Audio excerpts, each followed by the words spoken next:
정확하게 얘기하면 이건 아니죠. 네, 기자 홍사원입니다. 금요일 홍사원쇼, 홍쇼 시작하겠습니다. 김용남 전 의원, 신인규 변호사 두 분 모셨습니다. 안녕하세요. 네, 안녕하세요. 네, 안녕하세요. 금요일 이 조합, 이 삼형제 조합, 새로운 삼형제 조합 아주 푸근해요. 저도 너무 좋습니다. 그래서 막내로. 그러니까 막내가 원래 막내 자리가 제일 좋은 거예요. 네, 너무 좋습니다. 나 그런데 나 요거 하나 좀 물어보는데 궁금해갖고 네. 그 제가 빵에 안 들어가 봐서 그런데 빵에 들어가면 접견실에서 변호사 만나면은 변호사님 오라고 하면 항상 오게 돼 있어요. 그리고 오면은 공짜로 변호사는 그거 해주나 이렇게 아니면 거기 하루 종일 나랑 좀 얘기 말동무를 합시다 하면은 그 시간당으로 이렇게 뭐 차지하는 게 있는지. 아니 그러니까 일단 두 종류죠. 네.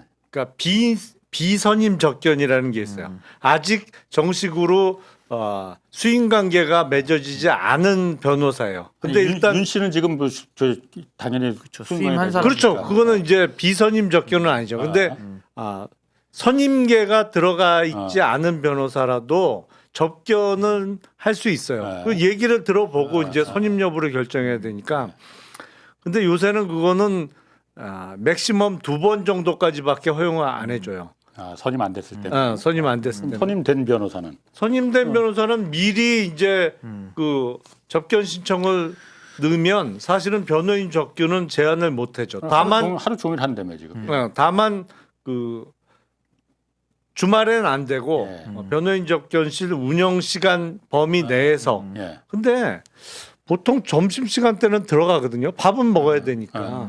그러니까 그때 피해서 접견들을 하는데. 그러니까 내가 궁금한 거는 돈 안 주고 그냥 공짜로 접견하는 거예요? 변호사들도. 아유, 돈 다 받죠. 그러니까 그래요? 지금 이 상황은 그러니까 선임계를 냈든 안 냈든 이제 접견은 다 변호사랑 할 수 있는 건데 우리가 형사 사건 수임료 받을 때 다투는 사건이 있고 자백하는 사건이 있어요. 예. 다투는 사건이 주로 가격이 비싸고 자백은 좀 저렴하고 그렇게 나누시면 되고 불구속 사건은 조금 더 그 저렴하게 하죠. 왜냐하면 구속 사건은 변호사가 말씀하신 대로 자주 가기도 하고 이 시간과 이거 노력을 더 많이 쏟아야 되기 때문에 아마 그런 부분이 지금 윤석열 씨 관련해서도 아마 변호인들하고 다 그 시간을 고려해서 아마 계약을 맺었을 걸로 저는 봅니다. 그런데 들리는 바에 의하면 돈 거의 안 준대요. 무료봉사 짠돌이에요. 김계리 변호사라면 무료로 하지는 않을 거 아니에요? 그럴 수도 있을 것 같아요. 무료로? 자기 뜨려고. 그럴 수도 있을 것 같아요. 다른 목적이 다른 있어서. 이유로 하는 거지. 뭐 그럴 수는 있겠는데, 근데 아무튼 평소로 치자면 아무튼 접견을 가면 또 시간도 많이 또 소요가 되기 때문에 그런 부분이 이제 반영이 되는 거죠. 희한하게 이게 받는 거는 무한대로 받고 싶어하는 것 같은데 남 주는 거는 뭐 그렇게 인색할 수가 없는 것 같아. 그 내외가 다. 그러니까 그런 거 같더라. 그러다 지금 이렇게 큰 코 다친 거잖아. 사실 지금 와서 보면은 그 명태균 씨한테 3억을 그냥 줬으면은 여론조사비 사실 줬으면은 이렇게까지 그냥 그 빵에 들어갔겠나? 안 주길 참 다행이다 이 생각도 좀 들긴 들고. 그 생각이 좀 들더라고요. 근데 뭐 이게 다 어떻게 보면은 진실을 가릴 수는 없는 거기 때문에 권력의 누수와 함께 이건 뭐 다 워낙 나쁜 짓들을 많이 해가지고요. 드러나지 않을 수는 없었다라고 그러니까 생각합니다. 세상에 공짜는 없어요. 그렇죠. 근데 대가를 명확하게 금액으로 주고 받으면 그 끝나. 거래가 닫으면 끝나면 모르죠. 끝나. 근데 그거를 명확하게 돈을 안 주고 딴 거를 해결하려고 하면 그렇지. 양측의 카다리나. 계산이 끝까지 안 맞아요. 왜냐하면 나는 뭔가 더 받아야 돼. 근데 이쪽은 뭐 예를 들어서 김영선 전 의원 공천 한 번 준 거로 계산 끝났다고 생각을 하는데 이쪽은 택도 없어 그거로. 이제 시작이라는 거죠. 그러니까 계산이 안 맞아요. 그러니까. 자, 그래서 오늘 또 바깥 구경 또 며칠 만에 했더라고요. 그래서 그 한번 먼저 소식부터 주제로 좀 가겠습니다. 자, 첫 번째 주제 이겁니다.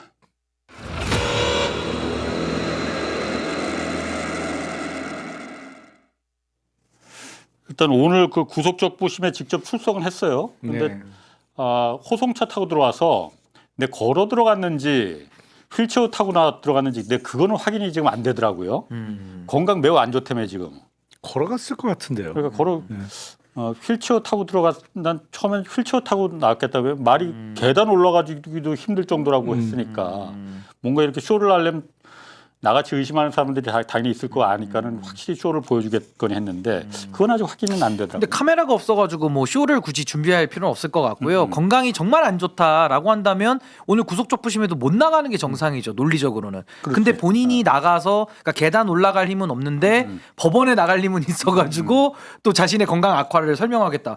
아니 그 건강이 있으면 나갔어야죠. 그러면 내란 특검 재판 수사 어제. 내란 재판도 나가고 당연히 나갔어야죠. 그러니까 이게 이제 앞뒤가 안 맞아요. 그래서 뭔가 지금 본인의 좀 꼼수를 또 한 번 부리려고 하는 건데 정말 국민적인 이 뭐랄까요 분노 감정 이것만 더 지금 부추기고 있는 거 아닌가 그런 생각이 듭니다. 그러니까 선택적으로 아파요.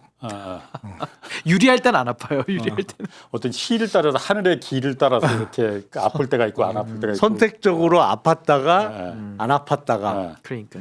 자 그러면 오늘 그 적부심에서 이게 아프다고 하면 건강에 내가 뭐 당뇨도 있고 뭐 눈도 아프고 뭐 이것저것 아프다고 하는데 이게 구속적부 그러니까 구속 계속 갈지 안 갈지 여부에 영향을 줍니까? 건강 상태도? 그러니까 질병이 예.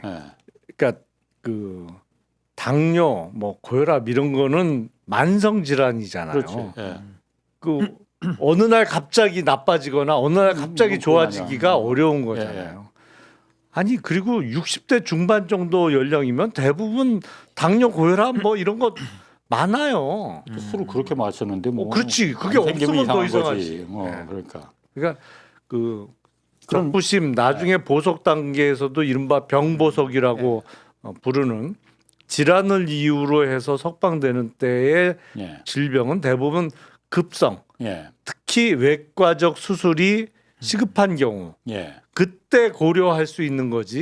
이렇게 만성 질환 그리고 이게 또 약 먹으면 컨트롤이 어느 정도 되잖아요. 예. 이거는 고려 사항이 될 수가 없죠. 저는 윤석열의 지금 이 소위 말하는 건강을 본인이 지금 나쁘다고 느끼는 거는 예. 저는 금주로 인한 심리적 통증이다. 저 그렇게 봅니다. 술을 못 먹어서 아픈 것처럼 환각을 느낀다고 저는 봐요. 아픈 거 금단 아니고. 현상. 금단 금단 현상. 현상. 그러니까 심리적으로. 아파야 할 것 같아. 예, 내가. 그 나가서 빨리 술 먹고 싶어서 아마 이러는 걸로 보이고 윤석열 씨가 말하는 그런 기준으로 구속을 만약에 못 시키고 구속 적부심을 풀어줘야 된다면요. 누구도 구속시킬 사람 없을걸요. 아니 솔직히 약 안 먹고 지병 하나 없는 사람 있나요? 다 아파도 참고 약 먹고 또 심해졌을 때 병원 가서 치료받는 거지 완전히 건강 상태로 사는 분들 거의 많이 없을걸요. 정답이네. 그 아니, 기준이면 그리고- 구속 못 시키죠. 아니 사람들을. 그리고 그런 기준에 의하면 알코올 중독일수록 사법적으로 유리하다는 결과가 나온다는 얘기인데 그건 말이 안 되잖아요. 그게. 그러네. 네. 알코올 중독이면은 그 빵에 들어갈 일도 없겠네. 그러니까 그건 말이 안 되는 거죠. 성실하게 사는 사람이 유리하는 건 몰라도 그건 말이 안 되지. 그리고 의무과장도 이상 없다고 했기 때문에 그때 뭐 구인도 가능하다 이런 의견을 구치소에 의무과장도 냈기 때문에 정말 뭐 이건 정말 보석이 아니라 지금 이 그 구속 적부심에서 나올 수 있는 사유에 전혀 해당하지 않는다. 구치소 교도소에 있는 의무과장, 의무실장은 다 의사 면허 있는 의사예요. 정식 의사예요. 다. 그럼 어쨌든 뭐 건강 때문에 풀어준다는 건 사실 말이 안 될 테고. 말이 안 되죠. 예, 적부심에서도 그러니까 어쨌든 오늘 이 그 판사가 예를 들어서 뭐 어쨌든 걱정하는 우려하는 분들이 지금 계시니까 우리가 한번 봤잖아요. 그 풀려 나가는 걸. 그러다 보니까 사실 그런데 적부심에서 이게 재판에도 구속된 상태에서도 재판도 안 나오고 수사도 안 받겠다 이렇게 땡깡을 부리는데 사실 풀어줘 버리면은 더 안 받을 거 아니에요. 어디 산속에 그냥 들어가 버리고 뭐 숨어 있고. 그렇죠. 매번 뭐 이런저런 핑계 대고 재판 나오고. 출석 안 할 네. 가능성이 높죠. 그리고 더 심각한 건 밖에 나와 있으면 우리가 다 경험했듯이 자꾸 공범들한테 여러 가지 직간접적으로 압박을 그렇죠. 넣을 수 있거든요. 그래서 그렇기 때문에라도 분리를 시켜야 되고 그래서 구속의 필요성이 훨씬 더 높은 거라서 전 이번에는 근데 이건 있죠. 걱정 안 해도 된다. 네, 걱정 안 해도 되는데 구속적부심이 통계로 보면 한 7.8% 정도 인용률이 나와요. 근데 지금 이 구속적부심은 보통 구속적부심이라는 거는 뭐 재산범죄 저질렀을 때 뭐 변제를 하거나 그래서 더 이상 구속의 필요성이 없어졌을 때 내보내주는 거지 이 내란범에서는 구속적부심이 해당할 게 없어요. 저는 뭐 정상적인 판사라면은 오케이. 이거 뭐 100% 그 기각이다 이렇게 봅니다. 나 그리고 어제 그 내란 재판에서 윤석열 안 나왔잖아요. 그 윤곽근 변호사가 특검이 빠져야만이 재판에 나오겠다면서 이유를 든 게 내 특검이 내란 재판에 참여하는 게 이게 위헌이다라고 했잖아요. 이게 왜 위헌이지? 나 그게 어쨌든 특검법에 지금 들어가 있는 거잖아요. 위헌 아니죠. 그러니까 법에 들어가 내가 그래서 있고. 물어보는 거야 지금. 변호사시니까 두 분이 그게 왜 위헌이라고 그래요? 위헌 아니죠. 아니 그 전에도 그렇게 했어요. 그러니까 그 특검은 보통 검찰이나 뭐 이런 데서 수사를 하는데 수사가 제대로 안 된다. 뭐 이른바 뭉갠다라는 여론이 많이 올라왔을 때 보통 특검법들이 법으로. 통과가 됐잖아요. 그래서 일부는 검찰에 의해서 기소된 경우도 왕왕 있었어요. 그 재판 다 이어받아서 특검이 공소 유지하면서 수사해서 추가로 기소하고 그렇게 다 해왔는데요, 여태까지. 그러니까 말도 안 되는 거죠. 그러니까 지금 근데 그 변호인 측이 그 말하는 게. 보통 정치적인 사건에서 이제 특검 많이 하잖아요. 특검하면 특검의 대상이 됐던 사람들은 다 위헌 주장을 했습니다. 근데 이게 다 헌법재판소로 가거든요. 가서는 다 합헌 나와요. 왜냐하면 당연히 합헌일 수밖에 없는 게 합법적으로 통과됐고 또 특검이 필요했기 때문에 한 거지. 특검의 대상자들은 사실 권력자들이거든요. 근데 권력을 실각하면서 이제 특검의 대상이 되는 구조 아니겠습니까? 그러니까 이거는 그냥 통상적으로 늘상 있는 주장이고 결국 위헌 성에 대한 판단은 헌법재판소가 하고요. 그 판단이 가도 합헌이 나올 가능성이 100%고 그거 없더라도 지금 국회가 합법적으로 통과시켰기 때문에 위헌이니까 나는 재판 못 받겠다. 이건 말도 안 되는 지금 궤변을 지금 변호인들이 주장하고 있는 거죠. 그럼 어쨌든 윤 씨 그 변호인 쪽에서는 일단 되든 안 되든 시간을 끄는 게 목적이니까는 헌법재판소로 한번 끌고 가려고 하겠네요. 뭐 위헌 심판을 제청할 수도 있기는 한데, 근데 그거는 뭐 해도 어차피 재판부가 안 받아들이면 또 일반 그 개인이 하는 헌법소원으로 또 가야 되거든요. 권리구제형으로. 근데 그렇게 가면 재판의 중단 효과는 또 없기 때문에 그래서 나중에 가서는 이제 합헌 또 나올 겁니다. 그거는 재판은 재판대로 그러니까 가고 위헌 법률 심판을 했을 때는 중단이 되는데 거기서 기각이 됐을 때는 또 개인이 그때는 권리구제형으로 따로 헌법소원으로 가거든요. 그거는 재판은 그래서 옛날에 뭐 가는 BBK 거고. 특검 뭐 다 그 위헌 주장은 다 했던 거예요. 근데 다 합헌 나옵니다. 근데 합헌으로. 가만 기억을 되돌려 보니까 박근혜 최순실 국정농단 사태 때 최순실이 독일에서 귀국해갖고 먼저 구속이 됐잖아요. 그래서 먼저 기소가 됐다고. 그리고 특검이 출범한 거는 그 다음이었던 거로 제가 기억하거든요. 나도 자세히 지금 기억은 안 나네. 그러니까 검찰에 의해서 최순실이 먼저 그렇죠. 기소가 하고 됐어. 특검이 됐죠. 그리고 특검은 나중에 출발했어요. 그 특검의 수사팀장이 당시 윤석열 검사였고 그래서 그 특검이 출범한 이후에 최순실 먼저 기소한 사건하고 나중에 특검에서 추가 기소한 거하고 병합해서 그 공판관여를 특검이 했지. 다 했죠. 그렇지. 특검이 다 했죠. 가만 보니까 했지. 지가 다 해놓고는 그렇게 했네. 자기 부정입니다. 자기 부정. 맞아. 그때 수사팀장이 윤석열이었어. 네. 한동훈도 있었고 다 있었죠 그때 특검 그러게. 윤석열 사단들이. 다 그렇게 했었네. 술 많이 지들이. 마셔서 그래. 심지어 그때 특검도요 야당 추천 특검이었어요. 그러니까 지금 뭐 야당 추천이니까 위헌이다 얘기하는 게 본인들이 했던 그 특검이 야당 그러게. 추천이라니까요. 국민의당이 그때 추천을 했는데. 지금 좋은 거 지적하셨어. 내가 그 기억력을 소환을 시켜서 갖고. 아주 예리하게. 그러게 오늘 한 건 하셨네. 바꿔 지난번에도 하시고. 저 그러니까. 가도 돼요 이제? 아니야. 안 돼요? 한 건 더 해야 돼 오늘. 자, 그럼 이제 적부심이 그렇게 오래 걸리지 않을 것 같다고도 얘기를 하는데, 그래서 구속이 이제 다시 결정이 되면은 특검에서 강제 구인을 다시 시도를 하겠죠, 이건 바로. 저는 다음 주 초에 해야 된다고 생각을 해요. 그러니까 저렇게 버티고 막무가내로 나오는데 앞으로 수사 받아야 될 게 내란 특검만 있는 게 아니고 그냥 줄줄이 있잖아요.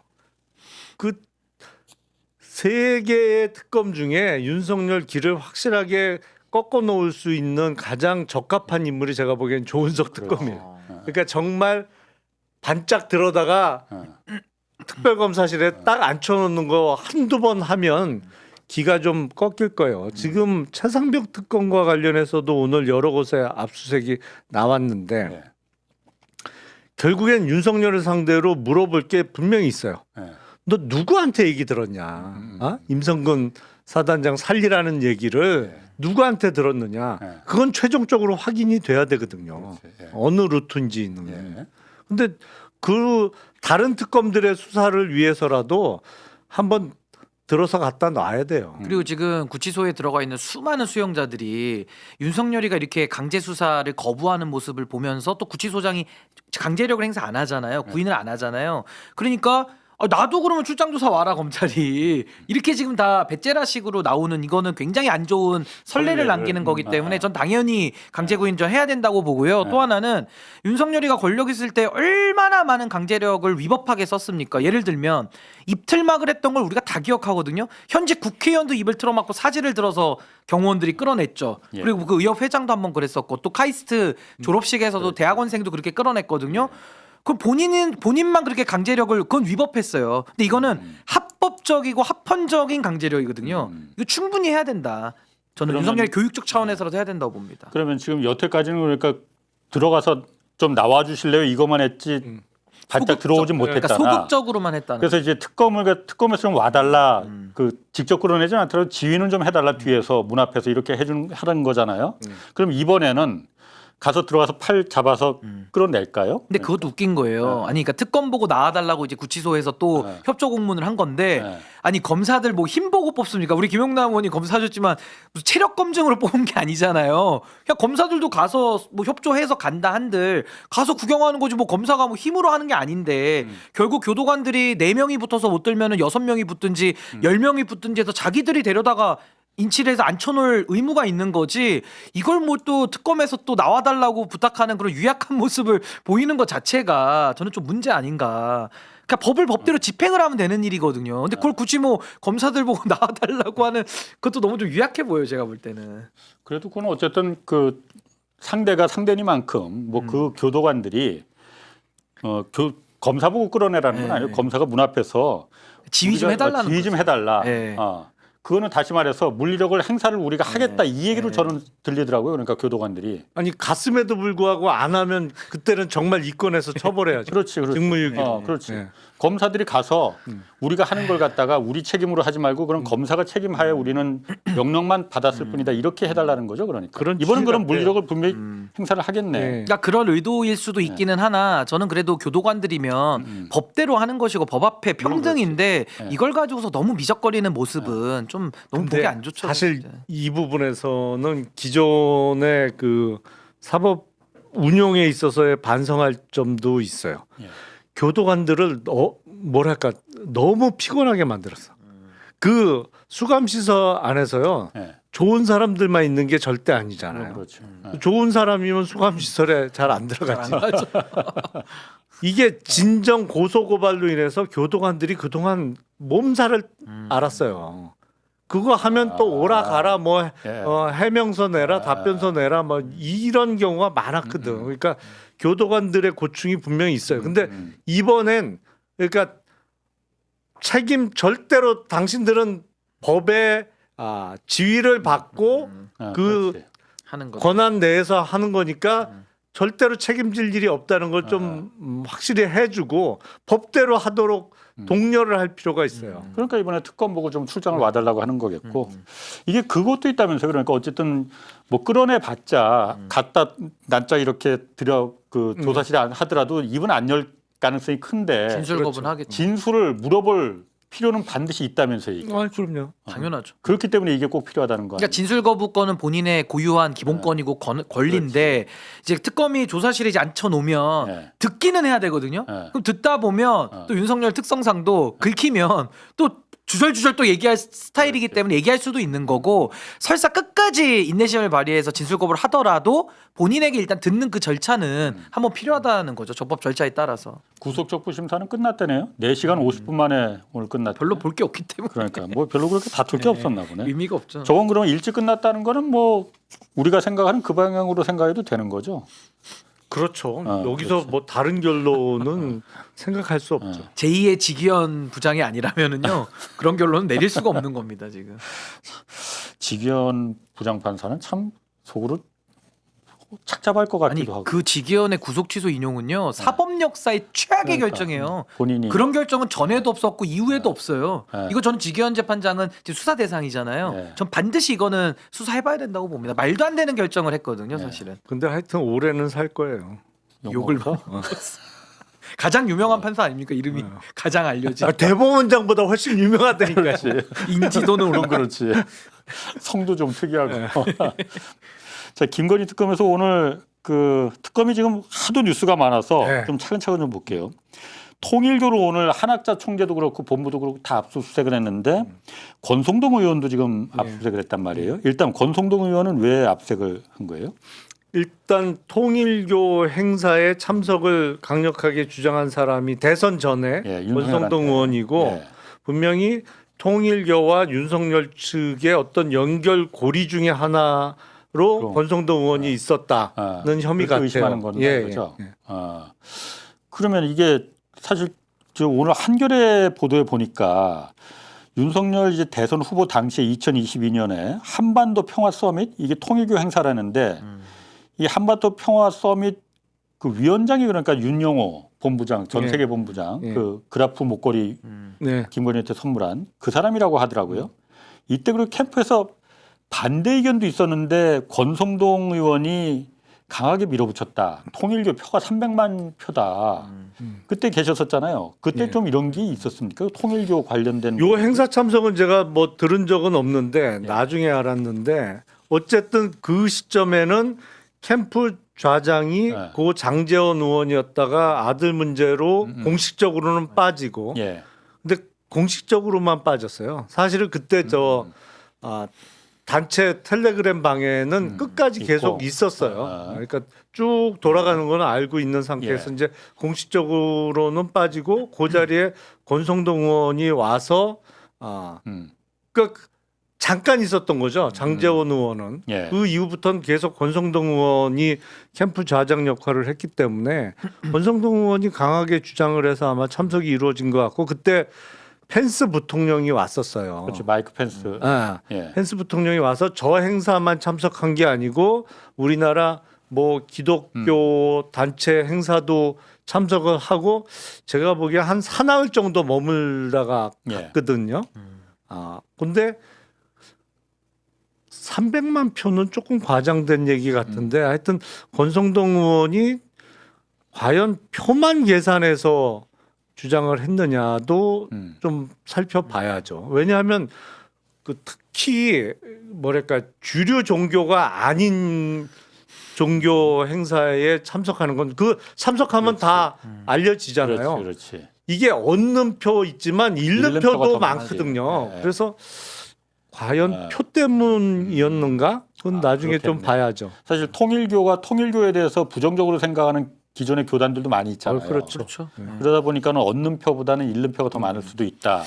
근데 이제 이게 국민의힘의 사실은 그 조직 동원력 거기에 가장 편리한 게 종교단체로 보여져요. 그러니까 사실은 뭐 신천지 얘기도 좀 나왔었고 통일교, 정광훈, 그 사랑제일교회 예. 이런 데 특징이 뭐냐면 굉장히 중앙집권적인 종교 체제를 갖고 있거든요. 그러니까 소위 말하면 위에서 누구로 해. 라고 하면 사람들이 일사불란하게 따라가는 이런 구조를 수직적인 구조를 띠고 있는 그런 집단들이기 때문에 아마 당내의 어떤 경쟁에 있어서도 좀 우위를 점하는 하나의 그런 과정으로 삼았을 수 있고요. 예. 지금 권성동 의원이 대선 당시에는 사무총장도 지냈거든요. 그러니까 사무총장도 지내면서 당의 여러 가지 살림살이를 본인이 대선 때도 했던 것이고 그 이후에 원내대표 하다가 또 그 2023년도에는 국민의힘의 당대표 경선이 있었어요. 그때 사실은 이런 종교단체, 통일교나 이런 그 집단들하고의 유착 속에서 예. 사실은 이런 표의 도움을 받고 또 통일교의 여러 가지 민원들을 좀 정리하는 아마 이런 의혹이기 때문에 이게 지금 특검에서 밝히기로는 정당법 위반을 지금 제시하고 있습니다. 그래서 이걸 기화로 해서 아마 수사 들어가면은 아마 그런 개인 비리, 부정부패까지도 아마 확대되지 않을까 예상을 좀 해봅니다. 근데 오늘 공교롭게 여기저기 특검에서 종교 관련된 곳에 압수수색을 나갔는데 극동방송도 지금 그러니까 뭐 통일교도 나가고 이제 그 다른 종교단체 관련된 예. 곳도 나갔는데 제가 검사 생활하면서 제일 힘들었던 수사가 종교단체 관련된 수사가 제일 힘들었어. 진짜 죽을 뻔했어요 그때는. 와 너무 힘들어갖고. 그러니까 그 압박이나 신도들이 몰려와서 그런 것도 있고 뭐 감시도 하고. 그러니까 그 동선을 다 감시를 해요. 누가? 그 신도들이. 신도들이. 검사들이 그러니까 뭐 점심 시간에 시간 맞춰서 나갔다가 시간 맞춰 들어오는지부터 시작해 갖고 찾아와서 뭐 협박하는 사람도 의외로 아니 이런 사람이 저 종교 단체하고 왜 할 만한 사람도 또 찾아와 갖고 협박하고 하여튼 그 종교단체 수사가 제일 힘들어요. 아, 죽을 뻔했어요 그때. 잠깐만, 지금 뭐 속보가 나왔는데 오늘 종교단체가 또 있었네.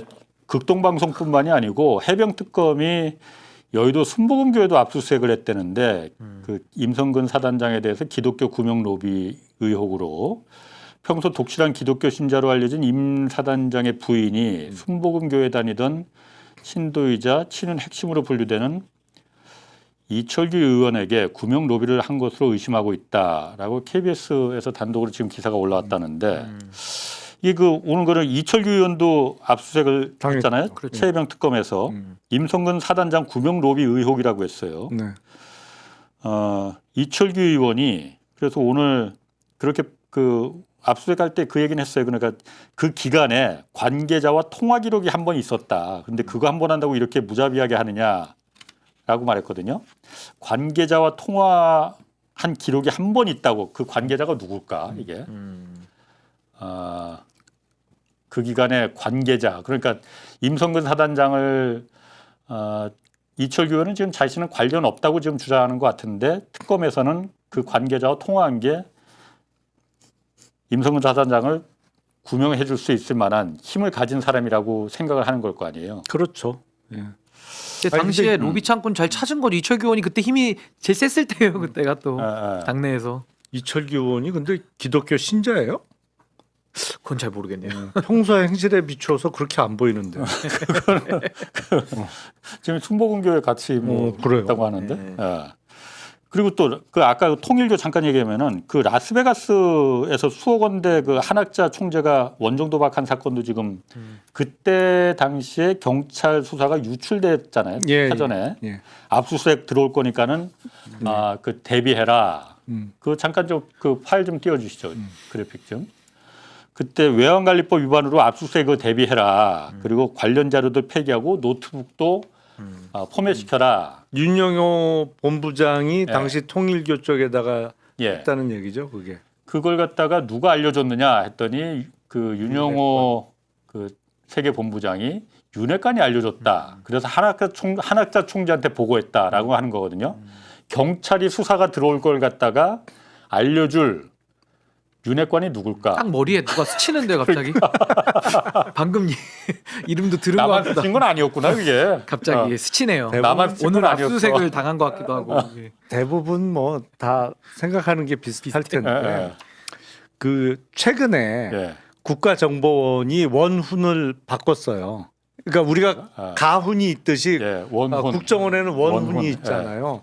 그거를 과거에 김대중 대통령이 예. 그 있을 때 만든 원은 정보가 국력이다. 예. 이거로 바꿨거든요. 예. 옛날에 뭐 전통적으로 많이 쓰던 것은 뭐 음지에서 양지를 지향한다 뭐 이런 거였는데 정보가 국력이다로 바꿨어요. 근데 정보가 국력이다. 이 그렇지. 정보과 출신 형사들 중에는 다 그런 건 아닙니다만 이른바 정보 형사들 중에 일부는 어떤 신조를 갖고 있냐면 정보가 돈이다. 라는 신조를 갖고 있는 경우가 가끔 있더라고 보니까요. 이철규 의원도 정보과 정보과 경찰 출신인가요? 정보국장 출신 아닌가요? 정보 경찰청? 쪽에서 일을 했던 경찰이죠. 아니 뭐 꼭 그 경우를 얘기하는 건 아니고 그런 그렇게 얘기하는 것 경우 같아, 일반적으로 지금. 그런 경우가 있더라. 그럼 이 라스베가스의 이것도 지금 특검이 수사 대상으로 지금 보고 있는데 네. 이 부분 관련해서도 이철규 의원이 그 수사 대상에 오를 가능성도 있겠네요. 그러면은 그러니까 저 윤핵관이 누구냐? 예. 그 알려준. 경찰에서 수사가 들어올 거라는 정보를 알려준 윤핵관이 누군지가 핵심인데 대부분 그 정치인들 중에 실세들만 할 수 있는 건데 이 사람들이 각종 공무원 인사에 개입을 하잖아요. 예. 근데 예를 들어서 인사청탁을 누가 해. 요번에 어디 승진 해야 되는데 아니면 제가 요번에 꼭 어느 자리에 가야 되는데 좀 살펴봐 주십시오. 예. 그러면 그거를 뭐 대가를 받는 경우도 있지만 대가를 안 받고 해주는 경우도 있을 수 있어요. 그러면 그 사람이 누구를 그 자리에다 앉혀. 그러면 어떻게 되냐면 완벽한 이거는 주종 관계가 되는 거예요. 그 사람이 그 자리에 있으면서 자기를 그 자리에 앉혀준 사람이 그렇지. 필요할 만한 정보를 그렇지. 바로바로 보고를 안 한다? 그러면 이제 그렇지. 잘리는 거야. 그 다음에는. 그러니까 온갖 고급 정보 그리고 갓 생산된 정보가 쫙쫙 들어오는 거예요. 들어올 수밖에 없는 근데- 구조가 되는 거죠. 근데 저게 그 경찰을 사유화한 것이고 결국에는 정치 권력과 수사기관의 유착, 한 몸을 움직이는 거잖아요. 그러니까 결국에는 수사 기밀을 사전에 유출한 혐의, 예. 그리고 이제 공무집행 방해죠. 수사를 방해한 거고, 그리고 증거인멸도 이 관련이 돼 있기 때문에, 그러니까 저 부분은 또 별도로 이제 수사해서 죄가 발견이 될 것 같고 예. 되면 이제 더 형량이 높아지는 이제 그런 관계로 보입니다.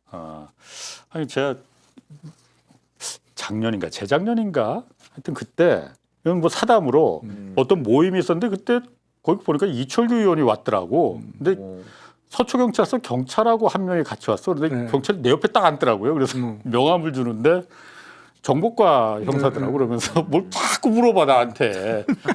김어준은 술 안 마셔요? 뭐 이런 걸 계속 물어봐. 그래서 나 몰라. 그래서 정보 보고하러 왔나? 내가 갑자기 그 생각이 나. 정보가 돈이다. 뭐 그 생각 그 얘기하니까 그 얘기가 갑자기 생각이 나서 오늘 저기 아까 이철규 의원이 지금 순복음교회도 지금 압수수색 들어간 게 지금 그 어쨌든 구명로비. 그 구명 로비 종교를 통한 로비 의혹이 있다고 했는데 극동방송도 지금 압수수색을 했잖아요. 예. 극동방송 압수수색하면서 이 특검보가 정민용 그 최혜병 특검보가 이철구 의원 압색한 것과 극동방송 압색을 한 게 별개냐 이렇게 기자가 물어보니까 별개가 아니고 한 덩어리라고 보면 될 것 같다 이렇게 얘기를 했거든요. 예. 저 말은 다시 말해서 극동방송 관계자가 이철규 의원을 통해서 구명 로비를 했다고 좀 본다는 거 아니에요? 저 말은? 아니 그러니까 그 이철규 의원이 중간 다리 역할인 거죠. 그렇지. 그 경우에는. 예. 극동방송을 통해서 극동방송이 그러니까 이철규 의원하고 이렇게 했다는 얘기가 아닌가? 아니 극동방송 측은 예. 사실은 윤석열 김건희 쪽하고 좀 더 가까이 있는 거죠. 그렇죠. 그 김장한 목사가 원래 멘토라고 하니까. 기도도 많이 예. 해주고 막 그랬던 사이로 알려져. 근데 이철규 의원과 한 덩어리라고 지금 했다고 그러게. 한 말이 네. 그게 무슨 의미인지 그럼 극동방송하고 이철규 의원하고 이렇게 연결고리가 된 거 아니냐 이렇게 저는 이해가 되던데. 아니 모르는 사이일 수는 없어요. 기본적으로. 예. 왜냐하면 이철규 의원이 워낙 정보 형사 출신으로 발도 넓지만 무엇보다도 경기지방경찰청장을 했거든요. 예. 근데 그 경기경찰청이 수원에 있잖아요. 예. 근데 극동방송 이사장을 하시는 분이 사실은 이제 그 목회를 하는 교회가 수원에 있기 때문에 모를 수가 없어요. 기본적으로 거기는 고위공직자들은 다 의뢰이 오는 곳이에요. 그러니까 모를 수는 없어요. 지금 속보가 계속 나오는데 경향신문 단독으로 최혜병 특검팀이 구명 로비 관련해서 김장환 극동방송 이사장의 자택도 압수수색을 했고 또 최혜병 특검팀이 이영훈 순복음 교회 목사 담임 목사죠, 순복음교회. 압수수색했다. 모두 다 윤석열과 연결고리로 이 교회 지도자들을 교회 목사들을 이용한 거 아니냐 이렇게 지금 의문을 품고 있다고 하네요. 그러니까 지금 특검은 결정적으로 구명 로비가 이제 종교인을 통해서 이루어진 거 아닌가. 오늘은 완전히 수사 방향이 그쪽이네요. 잠깐 저것도 있나? 그거 잠깐 지우지 말고 다시 한번 좀 띄워줄 수 있어요? 그 아까 지금 그 조금 전에 그 얘기가 나왔어요. 그 해병수사단이 경북 경찰청에 순직 사건 기록 이첩한 당일인 그 8월 2일 날 2023년에 임성근 전 사단장이 A 목사와 약 5분간 통화했다. 특검팀은 임 전 사단장이 A 목사를 통해서 이영훈 목사, 이게 순복음교회죠? 네. 담임 목사. 이영훈 목사와 연결됐을 가능성에 주목하고 있다. A 목사가 그러면 이영훈 목사하고 아마 친분이 좀 있나 보네요. 그래서 A 목사를 통해서 순복음교회 이렇게 해서 그 다음에 이제 김건희나 윤석열 이렇게 좀 구명 로비를 했던 거 아니냐 이렇게 지금 의심을. 그러니까 제가 볼 때는 김건희도 구약을 다 외운다면서요. 그러니까 뭐 검증은 안 해봤지만 네. 그러니까 이제 김장환 목사 또 내지는 네. 순복음교회의 이영훈 담임 목사, 그러니까 순복음교회가 가장 큰 교회면서 또 여의도에 위치해 있잖아요. 그렇죠. 예. 그러니까 사실은 이런 대형 교회의 담임 목사 내지는 김장환 목사 같은 경우는 이제 극동방송 이사장이고 한국 교계에서는 또 원로 취급을 받기 때문에 예. 이분들은 다 윤석열 씨 쪽하고는 다 연결이 돼 있는 사람들이죠. 사실상. 예. 그렇기 때문에 지금 임성근 사단장이 구명 로비의 창구, 그게 뭐 이종호라는 사람 통해서 김건희로 다이렉트로 또 됐을지, 아니면 이 목사들을 통해서 됐을지, 아니면 임성근의 배우자를 통해서 김건희 측근에게 됐을지, 아니면 예. 셋 다 있을지. 아마 이 부분에 대해서 저는 특검이 그러게요. 구명 로비를 상당히 중요한 부분으로 이 최혜병 특검에서 밝히고자 하는 수사 외압의 아주 중요한 그 하나의 그 범죄 양태로 그러게요. 아마 지금 보고 있는 걸로는 보여집니다. 그 임성근 전 사단장이 통화했다는 A 목사라는 사람이 아마 군목 출신, 군대에 있는 목사, 군목 출신 그 목사를 의미하는 거 아닌가 싶은데. 이게 그러니까 기독교를 통해서 전혀 새로운 방향으로 이제 가네 이게. 기독교를 통해서 이제 그 구명 로비가 이루어졌을 가능성이 있다. 이 얘기를. 그런데 사실은 어떤 사람들보다도 영향력이 세죠. 종교계 사람들. 예, 예. 그런데 김건희가 그렇게 점쟁이 맨날 만나고 다니는데 그 목사들이 그거 다 아는데 그런 사람을 어떻게 또 구약을 외운다고 하니까. 참 이해할 수 없네. 참. 근데 그 부부 때문에 거의 모든 종교가 통일됐어요. 다 만나. 그러니까 그거는 아니 심지어 일본 무속까지 아마테라스. 다 만나잖아요. 그러니까. 온갖 종류의 뭐 종교와 무속과 뭐 완전 통일이에요. 근데 기독교는 유일신이라서 그게 통합될 수가 없는데 교리적으로. 그러니까 이론적으로는 그런데 그러니까 이론적으로. 예. 그러니까 이론적 그러니까 저 사람들을 진실한 그게 아닌 거예요. 종교인이라고 봐야 아닌- 되느냐라는 부분까지 우리가 의심할 수 있는 거지. 저 그거 속보가 하여튼- 또 못 떴네. 떴네 단독이. 아, 오늘 많이 뜨네. 저는 아까 이제 그 뜬 거였고 저 고속 그 변호사도 압수수색을 했대요 오늘. 네, 고속 변호사가 윤석열하고 친분이 굉장히 아니 연수원 동기예요. 그러니까 사법연수원 같은 동기고. 23기이고 예. 그래서 나이가 아마 비슷할 거려. 하여튼 친해요. 근데 이름이 자주 나오는 분입니다. 저분이 용인에서 출마했다 떨어진 사람이긴 한데. 부승찬 의원하고 그렇죠. 붙어서 예. 떨어졌죠. 근데 계속 이름이 나오네요. 네. 고속도. 그 무인기 침투 조사로 좀 넘어가서 김용대 드론 작전 사령관 어제 특검 소환해서 조사 받았잖아요. 나오면서 이런 말 했습니다. 그 얘기 한번 들어보시죠. 옛날에 연평도 포격 도발이 있었잖아요. 실제 포탄이 날아다니고 해도 전쟁은 그렇게 쉽게 일어나지는 않습니다. 그리고 연평해전을 보셔도 아시겠지만 연평해전도 서로 이제 무력 충돌이 있었잖아요. 그렇게 돼도 전쟁은 그렇게 쉽게 일어나지는 않거든요. 근데 우리가 작전을 몇 번 했다고 도발 유도다? 너무 크게 프레임을 가지고 가는 것 같습니다. 그런 프레임 때문에 군사작전 분야가 지금 형사조사의 대상이 되었다고 저는 생각을 합니다. 저분 뭐 착각하고 있는 것 같아요. 그렇죠. 네. 진짜 심하네요. 큰 착각하고 있는 것 같아. 전쟁은 그렇게 쉽게 일어나지 않는다. 아니, 자기가 어떻게 이걸 다 알고 저런 식의 건넘는 발언을. 물론 우리가 자기가 지금 네. 당장 들어가서 아주 중형을 받을 그 입장에 처해 있다는 걸 누구보다도 잘 알고 있으니까 저렇게 뭔가 자꾸 변명을 대는 것 같긴 한데 저런 말 하는 게 유리하지는 않을 것 같은데. 그러니까 누가 들어도 정신 나간 소리잖아요. 그러니까. 전쟁이 당연히 전쟁이 쉽게는 안 일어나죠. 하지만 전쟁은 아주 사소한 우발적인 일 때문에 일어난 경우도 대단히 많아요. 근데 문제는 핵심은 무인기 침투 작전을 왜 했느냐. 그리고 그 작전을 펼칠 때 왜 일부러 소음기를 떼고 적발이 잘 되는 경로로 보냈느냐. 예, 그렇지. 그거잖아요. 그러다가 실제로 한 대는 떨어졌고, 예. 그게 핵심이잖아요. 그렇죠. 그러니까 저 사람은 저게 합법적인 작전이었다. 합참의 지시를 받았다고 해요 지금. 그런데 저 무인기 보면은 삐라통을 밑에 달았거든요. 저게. 그게 플라스틱. 지금 삐라통이야. 저걸 갖다 달면은 무게가 나가기 때문에 저 무게를 맞추기 위해서 원래 또 카메라는 빼버렸다는 거예요. 그러니까 정찰용 카메라는. 원래는 정찰을 하면은 그게 100번 양보해서 카메라를 찍었다면 군사 작전이라 뭐 하더라도 그걸 떼버리고 삐라통을 달았다는 게 그게 어떻게 합법적인 작전이라고 우리가 말하는 아니 거예요. 그리고 정말 삐라 뿌리는 게 목적이라는 얘기밖에 안 되는 거잖아요. 카메라 떼고 삐라통 네. 달았다는 거. 삐라 뿌리는 게 목적이면 왜 그 리스크를 짊어지고 무인기를 보내요. 여기서 풍선 보내 그저 대북 전단 대북 전단 그렇지. 보내는 단체 그거 그러니까 알아서들 하는데 네.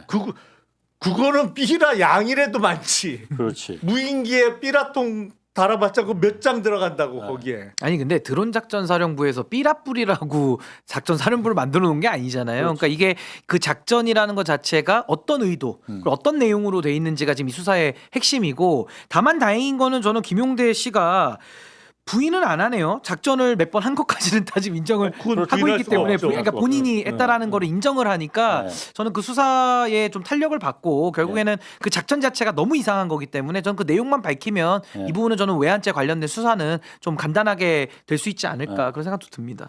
근데 오늘 저 그 삐라통 다 기자들이 물어봤더라고요, 그걸. 그럼 삐라통을 왜 달고 갔느냐? 그랬더니 그거는 군사 기밀상이라서 그건 답하지 않겠다 또 이렇게 또 얘기는 했더라고요. 뭐 삐라가 얼마나 대단하다고 군사 기밀이야. 아니, 답하는 게 좀 네, 궁색 궁하니까 분리할 때는 기밀. 군사 기밀 사항이니까 안 했다. 그 이게 유엔사 합참에다가 김용대는 분명히 그렇게 말하고 있거든. 윤석열까지는 직접 지시를 받지는 않았다. 그런데 자기가 직접 지시받은 건 일단 합참의 이승호 작전본부장 지시를 받았다. 그리고 그 당시 김용현 국방부 장관은 작전에 대해서 논의했다라고 하는 거거든요. 그런데 유엔사에 지금 이게 보고가 됐느냐 안 됐느냐 이게 중요한 거잖아요. 왜냐하면 이게 정전협정 위반이니까 선전포고나 마찬가지잖아요. 이걸 대통령도 모르게 할 수가 있겠느냐. 아무리 당나라 군대라 하더라도. 근데 모르겠다면 더 심각한 거죠. 국군 통수권자를 오히려 바보 만들고 그러니까. 그 밑에 사람들이 그 월권으로 전쟁이 몰랐을 리가 있겠네. 그러니까요. 그 몰랐다 그러면 더 심각해지는 거예요. 그러니까 뭐 예를 들면 학명과 관련된 죄들을 더 추가를 시켜야 될 정도로 그러니까 몰랐다라고 하면은 더 이상한 거고 사실은 윤석열의 지시를 받아서 했다라고 하면은 오히려 그게 더 논리적인 이해가 쉽고 그 작전의 내용만 밝히면 되는 그런 구조죠. 어떻게 모르게 합니까 사실은. 만약 그랬다면 지금 합참의 이승호 작전본부장이나 김명수 합참의장이나 다 지금 큰일 나게 생겼어. 지금 다 뒤집어지게 생겼잖아요. 그러니까 모르겠다면 자기들이 대통령도 모르게 그냥 선전포고를 자기들이 한 거나 마찬가지인 거 아니에요. 오, 그거 형량 센데 그러면 군형법으로 이제 가서 사형이지. 그거는 사형밖에 전쟁 없어요. 불법적으로는 사형 개시죄로 해서 이제 사형으로 아마 더 그러니까. 형량을 올릴 것 같아요. 그렇게 가면. 그러니까 이 사람 합참에 있는 사람들 좀 생각 잘해야 됩니다. 지금 잘못하면 다 뒤집어쓰게 생겼으니까 윤석열은 지금 자기는 지시한 거 보고받은 적 없다고 지금 말하고 있잖아요. 그러니까 책임을 떠넘기고 있죠. 윤석열. 뭐 늘 그러니까 그 양반은 늘 그러니까. 그런데 잘 생각해야 될 겁니다 아마. 그리고 김용대가 오늘 그 얘기도 했어요. 그러니까 기자들이 자꾸 이거 북한 영토에 넘긴 게 지금 정전협정 위반이다 뭐 이런 얘기를 하니까 적과 적국을 좀 구분을 해달라 이 얘기를 했거든요. 북한은 적일지는 몰라도 적국은 아니다. 이게 아마 그러니까 그 외환죄 이걸 갖다가 비껴나가기 위해서 법적으로 비껴나가기 위해서 아마 이 얘기를 자꾸 꺼내는 것 같은데 그 얘기를 여러 번 했거든요. 지금 북한은 적일 수는 있어도 적국은 아니다. 그러니까 국가로 보느냐에 대한 국가로 인정하느냐 여부를 얘기를 하는 것 같아요. 이건 우리가 법에서 좀 외환죄로 하면 형량이 세질 테니까 그거는 우리는 그냥 적에 대한 그 작전을 수행한 것뿐이다. 외환죄는 아니다. 뭐 이런 얘기를 아니 근데 지금 외환에 관한 죄라고 해서 이제 외환 유치죄부터 쭉 죄가 나오는데 지금 특검이 피사실로 적시하고 있는 것은 일반 이적죄거든요. 일단은 일반 이적죄는 그 대한민국의 군사상 이익을 해하거나 적국을 유리하게 했을 때인데 제가 보기엔 적용되는 혐의는 주로 앞부분이에요. 대한민국의 군사상 이익을 하는 거. 일반 이적죄 중에. 그게 왜 충분히 인정될 수 있냐면 일부러 눈에 띄라고 무인기를 보냈잖아요. 군사상 이익을 해야 하는 거지. 그러다가 실제로 떨어졌고 북한 그 영역에서 그렇죠. 떨어졌고 그거를 북한에서 떨어진 걸 갖고 남한에 대해서 막 그 비판을 했지. 비판을 하니까 그 뉴스 보고 좋아했다는 거잖아. 박수 치고. 한 대 더 날려라 이렇게. 그러니까 그 전형적으로 딱 그 조문에 해당되는 행위죠. 이거요. 그리고 준 적국 조항도 있어가지고요. 대한민국에 적대하는 외국이나 또 외국인의 단체는 그냥 적국으로 간주를 해버리는 조항도 있고 이게 예비 음모 선동 선전 다 처벌하거든요. 그러니까 그렇군요. 이건 행위만 있었다고 하면은 하여튼 다 걸리는 겁니다. 그래서 이건 일반 이적죄로 하면 김용남 의원님 말씀대로 군사상의 그 이익을 해야 하는 행위는 명확해 보이기 때문에 이것도 형량이 무기징역까지 나와요. 그러니까 굉장히 이것도 중한 아니, 범죄. 그거는 유기징역이야. 3년 이상으로 돼. 그러니까 3년 이상. 예. 3년 이상이니까 법률적으로는 3년부터 30년까지 가능한데. 근데 여기 보면 무기 또는 3년 이상의 징역 이렇게 돼 있어요. 무기가 있던가요? 무기도 있어요. 무기도 있었어. 무기 나도 또는 있었나요? 3년 이상. 예. 3년 이상 무기도 외환죄보다는 약간 좀 약간 낮아요. 약한데 살짝 외환 낮아요, 유치죄가 살짝. 더 세죠. 근데 무기도 있어요. 해병 특검에서 김계환 전 해병대 사령관 구속영장 청구했다고 합니다. 혐의는 모해 위증 혐의. 그러니까 모해 위증이라는 게 일부러 위증을 하는데 남을 해하려고. 해하려고, 뭐 해하려고. 그러니까 이 경우에는 박정훈 대령의 형사처벌을 받게 할 목적으로 위증을 했다고 해서 모해 위증이 된 예. 거죠. 이것도 형량 셉니다. 모해중도. 아 오늘 속보가 너무 많은데요, 진짜. 속보가 많아요. 어떻게 매 시간마다 속보가 나와요? 근데 사실 제가 이번 보면서 특히 최병 그 특검 사건이나 또 내란 사건을 보면은 우리나라에 정말 이 군인들 중에서 참군인들도 있지만은 똥별들이 너무 많은 것 같아요. 그렇죠. 이런 사람들을 믿고 나라를 정말 맡길 맡겨도 수 있나? 되는 건가? 정말 군인들이 이렇게까지 썩었나? 그리고 이렇게까지 줏대가 없고 군인이라는 자기 군복의 제복에 대한 그 명예가 그렇게 없나? 근데 이거는 국민들이 위임한 권력 내지는 국민들이 가지고 있는 신뢰에 대한 이건 정면 도전이고 정면 배신이기 때문에 네. 저는 진짜 대한민국 군대가 뭐 썩었다 이 정도로 우리가 그냥 알고 있었지만은 그 민낯이 드러나니까요. 네. 너무 분노스럽습니다. 저런 사람들을 별달게 하고 예우해주고 또 나라를 지키니까 또 국민들이 굉장히 그 장성들한테는 예우를 많이 해주거든요. 예. 뭐 퇴역하고서도 장군님이라고 호칭도 막 네. 불러주고 예우를 많이 해주는데 정말 이건 너무 해도 좀 너무하다라는 생각이 듭니다. 그 삼부토건 그 지금 듣는 분들도 좀 헷갈릴 것 같아요. 하도 너무 사건이 많았어. 많으니까. 근데 어쩔 수 없습니다. 넘버링을 붙이셔야 될 거예요. 사건 1, 2, 3 이렇게. 어쩔 너무 복잡. 인물별로 저희가 한번 해봤다가 그런데 어쩔 수가 없습니다. 뭐 그리고 겹치는 인물도 많아요. 그러니까. 특검 장학생들이 많습니다. 네. 그 삼부토건 부회장이자 웰바이오텍 회장 그 이기훈 씨는 이제 도주했어요. 네. 도주했고 그리고 구속영장 전부 4명이 청구됐잖아요. 네. 근데 2명은 구속이 됐어. 이일준하고 이은근 네. 삼부토건 대표는 전 대표는 그런데 실질적인 몸통이라고 생각했는데 저도 조성옥 전 삼부토건 회장은 기각이 됐단 말이에요. 그렇죠. 이건 어떻게 봐야 되나? 이게 어쨌든 저것도 우리가 의심하는 그 중앙지법 영장 전담 판사 그 수원 3인방 수원 출신 3인방. 글쎄, 근데 이제 그 약간 소명 네. 부족일 수도 있겠죠. 예. 조성옥 전 회장 같은 경우에는 그 주가가 급등하기 시작했을 때 좀 전에 이제 이른바 경영권을 넘기기로 하고 뭐 예. 그런 절차가 진행 중이었기 때문에 잘 변명을 했던 거 아닌가 싶은데 조성옥에서 이일준 쪽으로 넘어가는 과정이 정말 이상하긴 해요. 우리나라 기업 거래에 있어서 예. 찾아보기 힘든 유형들의 막 그 경영권 내지는 주식 거래 형태가 많이 섞여 있어 갖고 그러니까 삼부토건을 넘겨주는데 예. 조성옥이 이일준한테 어떻게 넘겨줬죠? 여러 가지 방식이 혼용되어 있는데 예.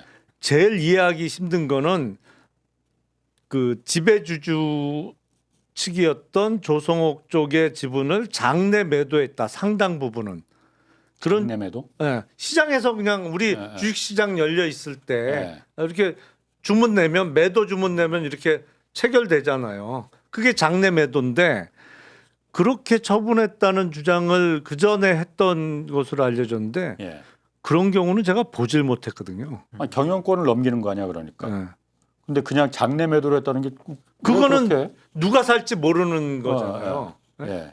근데 우리나라에만 있는 그 거래 형태입니다만 우리나라는 회장 내지는 뭐 네. 지배주주가 갖고 있던 주식은 다른 주주가 갖고 있는 주식하고 값어치가 달라요. 프리미엄이 있지 경영권 경영권 있으니까. 프리미엄 경영권 바꾸나 프리미엄은 사실 우리나라에만 있는 말입니다. 외국엔 그런 말이 없어요.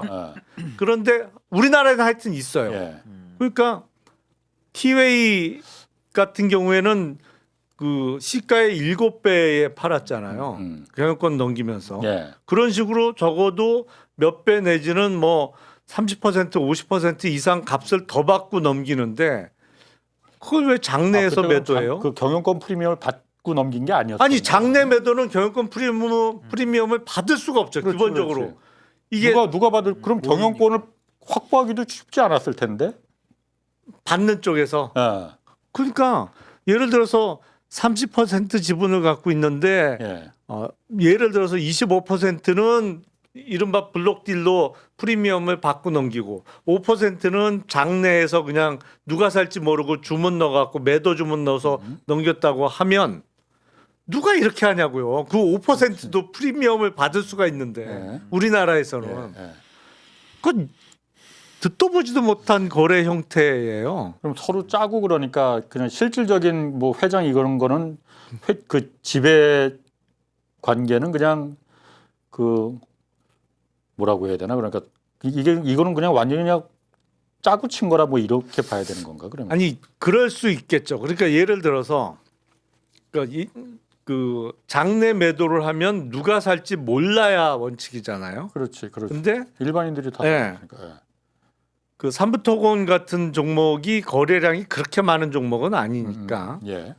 그거 7초 매매 같은 식으로 통정 매매식으로. 예. 통짜- 예를 들어서 장내에서 이렇게 내놓을 테니까 네가 사라. 그 시간에. 내가 8만 주 때려주삼 하면 8만 주 매도 주문 내면 바로 누가 8만 주를 받아. 예.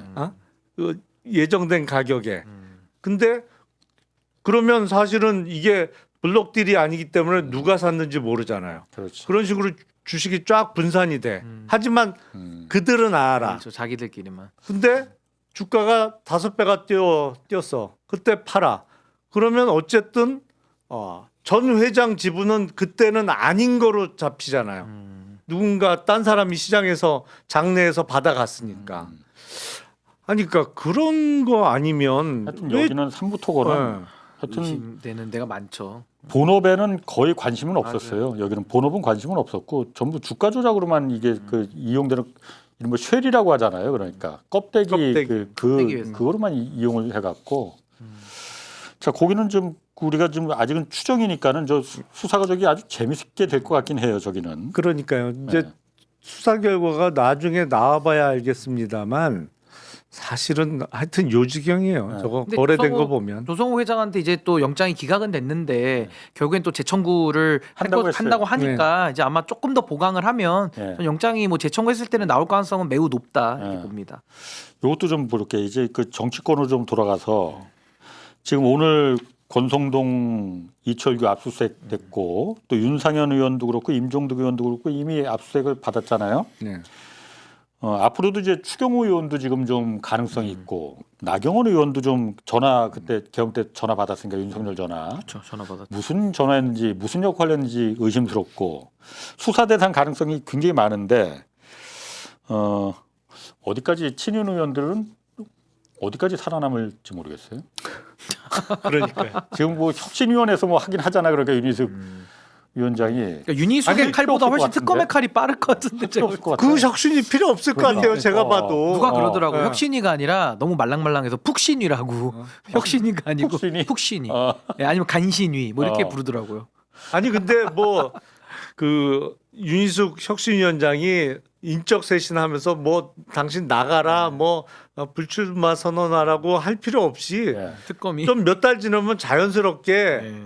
그 그러니까. 서울구치소 내에서 교섭단체가 구성이 될 것 같은데. 옥중 교섭단체. 구치소네. 아니 내가 오늘 그 조선일보 보고 기사 제목 보고 참 웃었는데 조선일보에서 국힘 기사 제목이 이거예요. 국힘 혁신은 사라지고 다구리만 남았다. 다구리.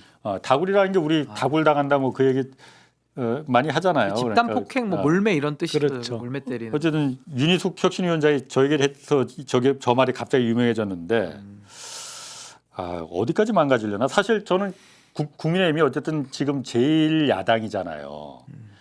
너무 많이 망가지면은 그것도 좋지는 않은데라는 생각은 드는데 물론 지은죄가 있으니까 저렇게 지금 막 무너지긴 무너지는 건데 이러다가 정말 위원정당 해산 받아서 다 해산도 되고 막 해체 비슷하게. 해체될 가능성이 아니 그러니까 있나? 건전한 제1야당이 분명히 있어야 되죠. 예. 그래야 민주주의의 기본 원칙인 견제와 균형이 예. 이루어질 수 있으니까. 근데 그렇다고 제1야당이라고 잘못된 거를 봐줄 수는 없는 거죠. 근데 저는 윤희숙 혁신위원장도 아니 그 카메라 있고 기자들이 물으면 당연히 이게 방송을 탄다는 걸 잘 아는 사람이 다구리 거기서 그런 용어를 써야 되나 그게 난 그것도 한심해 보여요. 정신이 지금 제대로 박힌 사람이 없다는 뜻인데 저는 그러니까 국민의힘은요 이게 형사사법에서도 제1의 원칙이 행위 책임의 원칙이거든요. 행한 대로 벌을 받아야 되는 거예요. 그러니까 저는 국민의힘이 그동안에 지은 죄를 제가 조금만 읊어보면 검찰 출신의 총장을 꺼와가지고 그 대통령을 만들어냈고 거기서부터 지은 죄가 이제 시작이 되죠. 그동안의 윤석열의 만행에 대해서 사실상 묵인 방조했거나 아니면 적극 가담했거나 두 개밖에 없거든요. 그러니까 인제 와가지고 입 빨린 소리 한다고 해도 이미 너무 늦어가지고 우리가 버스 떠난 다음에 손 흔든다 그러잖아요. 너무 멀리 온 거예요. 그럼 여기서 지금 해야 될 일은 뭐냐? 저는 국민의힘이 뭐 글쎄요 국민들 앞에 뭐 용서받는다? 뭐 개념이 적합하지 않지만 딱 하나 방법은요 전원 배치 떼는 겁니다. 그 전원 정계를 떠나는 거예요. 저는 그 방법 외에는 방법이 없는데 제가 한 대로 하면 그건 국민의힘 해체와 같은 효과를 내거든요. 그러니까 당이라는 게 이제 껍데기만 남는 거예요. 근데 그 정도 수준의 해체 아니고서는요 이 집단을 누가 더 이상 신뢰를 부여하고 공적인 영역에서 활동을 놔둘 수 있습니까? 그러니까 이제 저 집단이 어디까지 가냐면 모스탄까지 가는 거예요 이제 모스탄까지 막 가는 거죠 이제 제가 볼 때는. 근데 내란당. 심정은 이해하나 적어도 가능성이 1% 아니면 0.1%라도 가능성이 있는 얘기를 해야지. 이 얘기는 0%인데 그러니까 그 정도는 해야 그러니까 제가 수위를 말씀드리는 거 0%인데 당위의 면에서는 다 집에 가도 분이 안 풀려요 지금 국민들이. 근데 그것조차도 못하면서 입으로만 나불나불거리고 너 나가라 너 나가라 서로 무슨 사랑의 스튜디오 합니까? 짝대기만 날리고 있어요 서로. 근데 짝대기는 다 맞는 말이에요 서로가. 나가야 되는 건 다 맞아. 근데 나는 안 나가고 권력은 내가 먹고 너 나가 이러니까 이게 안 풀리는 거예요 지금. 완전 개싸움 되는 거죠 지금. 아니 근데 개싸움은 개싸움이 이게 2부도 또 있는데 전한길도 입당을 했잖아요. 네. 본명은 전유관이라고 그러대? 이게 네, 가명이었대요 전한길이. 그래서 입당이 허락된 거예요. 왜냐면 김계리는 입당 안 시켜줬잖아요. 아니 그거는 미리 입당하겠다는 의사를 밝히고 이제 입당을 막은 건데 그 전환길이 본명이 아니 다 전환길로만 아는데 그 본명으로 입당 신청하면 알 방법은 없죠. 사실은 더군다나 온라인 입당은 사실은 입당 심사가 없으니까 없다고 봐도 과언이 아니니까. 근데 문제는 이미 알려졌으니까 지금은 이제 출당 조치를 해야 되는 상황인 거죠. 들어왔는데 전환길에 대해서. 출당시켜야지. 저거 당적 정리 못하면 전환길은 지금 속보 하나 또 떴는데 윤석열 후보 지지 없으면 8월에 전당대회 때 당대표 선거 나간다는데 마음대로 하라 그래요. 저도 뭐 별로 관심이 별로 안 가가지고 아니 뭐 나가든지 당대표 후보 기탁기금을 좀 올려야 될 것 같아요. 얼마죠? 그게 때에 따라 좀 틀려요. 매번 경선관리위원회에서 정하기 나름인데 뭐 억대는 되지 적게는 않아요? 1억, 네, 적게는 1억, 당대표는. 많을 때는 조금 그거보다 많았던 적이 있는데 이번에 대선 후보가 3억이었잖아요. 대선은 그러니까 전환길 씨 당대표 되면 재밌을 것 같긴 너무 망가지긴 하는데 재밌을 것 같긴 한데 아니 근데 저는 일단 그 양반 말하는 게 너무 듣기가 싫어. 왜 이렇게 악을 써 매번 그러니까 고래고래 소리를 치고 악을 써갖고 그거 매번 뭐 뉴스에서 그런 목소리 듣는 것도 고역일 그리고 감정 조절도 안 돼가지고 윤석열 지금 독방에 수감돼 있는데 에어컨 안 나온다고 네. 막 울먹울먹 하더라고요. 저 그거 보면서 기겁을 했어요, 진짜. 어. 그 막 감동을 짜내더라고요. 그 아마 유튜브 뭐 때문에 그런지 뭐 슈퍼챗 때문인지 모르지만 이 양반도 애견남인가 그러면은 모르겠어요. 요즘 말하는. 애견남 아니 그럼 김계리도 입당 받아줘야 되는 거 아니에요? 억울하죠, 김계리는 지금. 김계리도 받아줘야 의문의 일패죠, 전환기도 김계리가. 오히려 전환기를 받아줬으면은 김계리는 당연히 받아줘야 될 것 같은데. 그러니까 김계리 변호사도 받아주는 식으로 형평성을 맞출 거냐 아니면 전환기를 쫓아내는 거로 형평성을 맞출 거냐 그거는 국민의힘에서 결정을 해야죠. 야, 근데 국민의힘은 너무 망가지는데. 그러게요. 이게 사실 예. 이렇게 너무 많이 망가지면 사실 좀 이게 민주당 입장에서도 좀 싸울 상대가 있어야만이 좀 재미도 있고 그런 건데 그리고 건전한 여당이 되는 건데. 그러니까 견제 세력은 분명히 있어야 돼요. 예. 예, 그래야 잘못된 길도 가지 않기 때문에. 근데 이게 어느 정도야 뭐 견제가 되지. 저런 식으로 가면 차라리 없는 것만도 못하죠. 그러게. 자, 오늘 여기까지 하겠습니다. 신인규 변호사, 김용남 전 의원이었습니다. 고맙습니다. 네, 감사합니다.